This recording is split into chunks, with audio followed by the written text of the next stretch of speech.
ভাইয়া, আমি আর আজকে থেকে মসজিদে গিয়ে নামাজ পড়বো না। কেন, কি হয়েছে যে নামাজ পড়বি না?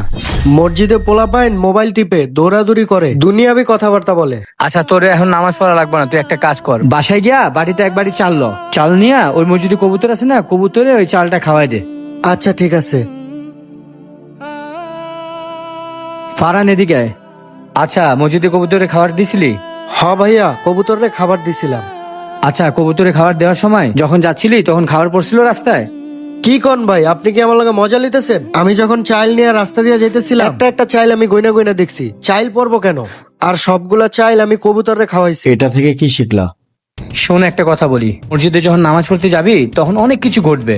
বাচ্চারা চিল্লাচিল্লি করবে, কেউ মোবাইল দেখবে, অনেক বাচ্চারা হুড়াহুড়ি করবে, এটার দিকে তুমি খেয়াল করবা না। তুমি মসজিদে যখন নামাজ পড়তে যাবা, ডাইরেক্ট মসজিদে ঢুকে নামাজ পড়ে চলে আসবা। অন্যদিকে খেয়াল করার কোনো দরকার নেই। তুমি মানুষের দিকে খেয়াল না করে আল্লাহর দিকে খেয়াল করবে আর মন দিয়ে নামাজ পড়ে আসবে, ঠিক আছে? আচ্ছা ভাই, ভিডিওটি ভালো লাগলে অবশ্যই সাবস্ক্রাইব করে দিবেন।